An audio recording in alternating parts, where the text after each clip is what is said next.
Assalamualaikum warahmatullahi wabarakatuh. Ketemu lagi dengan saya Nur Khalid, mahasiswa IAI Al-Qadiri Jember, di tugas mata kuliah Administrasi dan Supervisi Pendidikan.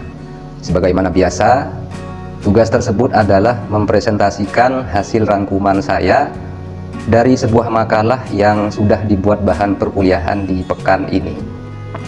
Jadi sekarang judul makalah yang mau saya presentasikan di video ini adalah mengenai kepemimpinan. Oh ya, hampir lupa, dosen pengampu mata kuliah Administrasi dan Supervisi Pendidikan ini adalah Bapak Fikri Farihin, Magister Pendidikan Islam. Salam hormat untuk beliau. Baiklah teman-teman, sudah gak asing lagi kalau di suatu kelompok atau organisasi itu pasti ada sesosok figur yang paling menonjol daripada yang lain. Yang tak lain dan tak bukan, dia adalah seorang pemimpinnya. Yap, jadi suatu kelompok atau organisasi itu pasti butuh seorang pemimpin yang dapat membawa kelompok atau organisasinya tersebut kepada hal yang positif dan yang lebih baik. Oke, berbicara tentang pemimpin dan kepemimpinan, di dalam makalah ini akan dibahas beberapa hal yang terkait dengan itu. Saya masuk dulu kepada definisi kepemimpinan. Kepemimpinan ini diterjemahkan dari bahasa Inggris, yaitu leadership. Dalam ensiklopedi umum diartikan sebagai hubungan yang erat antara seseorang dan kelompok manusia dikarenakan atau disebabkan karena ada kepentingan yang sama. Hubungan tersebut bisa ditandai oleh tingkah laku yang tertuju dan terbimbing dari seorang yang menjadi pemimpinnya dan orang yang dipimpin atau kelompok yang dipimpin. Terdapat beberapa ahli yang mendefinisikan tentang kepemimpinan. Namun, dari semua pandangan para ahli tersebut, dapat dinyatakan bahwa akan terjadi kepemimpinan apabila di dalam situasi tertentu, seseorang yang lebih menonjol dapat mempengaruhi perilaku orang lain baik secara perseorangan atau secara kelompok, sehingga dengan penuh kesadaran orang-orang dapat mengikuti apa yang diinginkan oleh pemimpinnya dalam mencapai suatu tujuan. Nah, jika kepemimpinan dikaitkan dengan pendidikan, maka maksudnya itu adalah suatu proses mempengaruhi, mengkoordinasi, dan menggerakkan perilaku orang lain serta melakukan suatu perubahan ke arah yang lebih positif dalam rangka mengupayakan keberhasilan pendidikan. Kemudian seorang pemimpin itu harus punya keterampilan. Dalam hal ini Davis di bukunya yang terbit pada tahun 1981 halaman 127, dia mengidentifikasi kepemimpinan itu harus punya keterampilan minimal itu 3. Pertama, technical skills. Jadi dalam hal ini diperlukan pemimpin agar ia mampu mengawasi dan menilai pekerjaan sesuai dengan keahlian yang digelutinya. Contohnya, pemimpin pendidikan perlu menguasai cara-cara menyusun renstra atau rencana strategi pembelajaran atau pendidikan, kemudian membuat silabus, memahami PBM, menguasai teknik penilaian, dan lain-lain sebagainya terkait dengan kependidikan.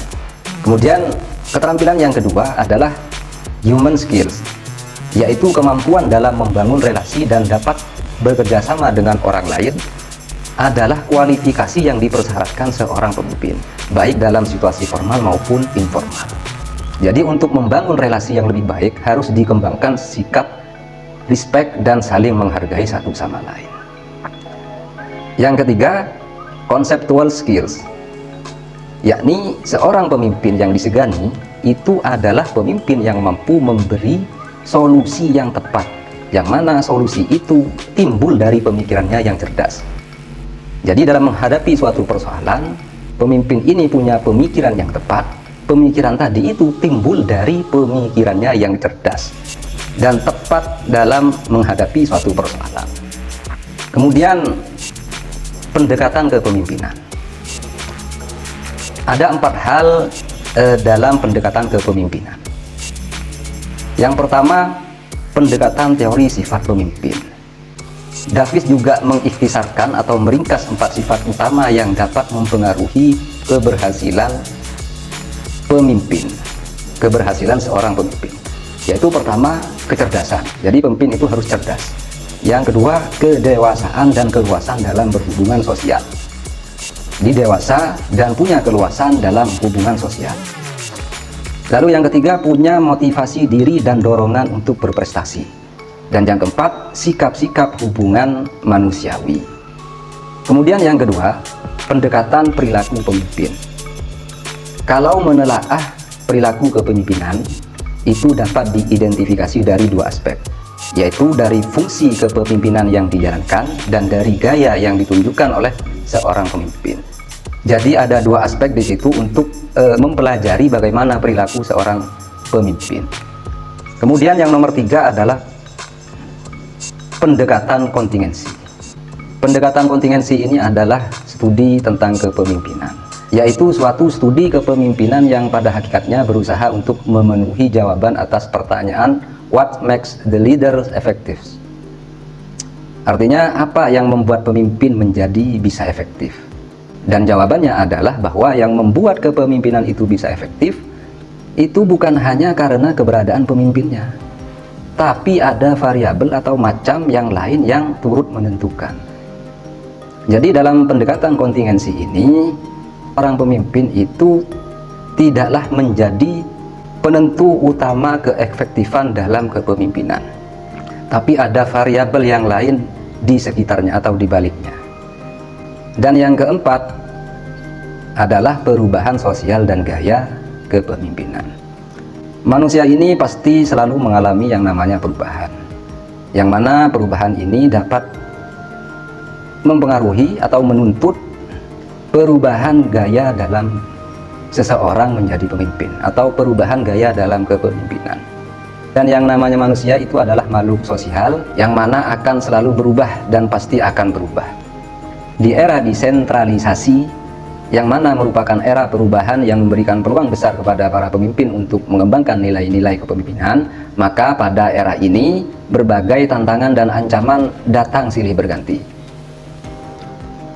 Maka perlulah sebagai seorang pemimpin itu punya keteguhan dalam sikap dan kecerdasan, cerdas menangkap peluang dan merancang masa depan.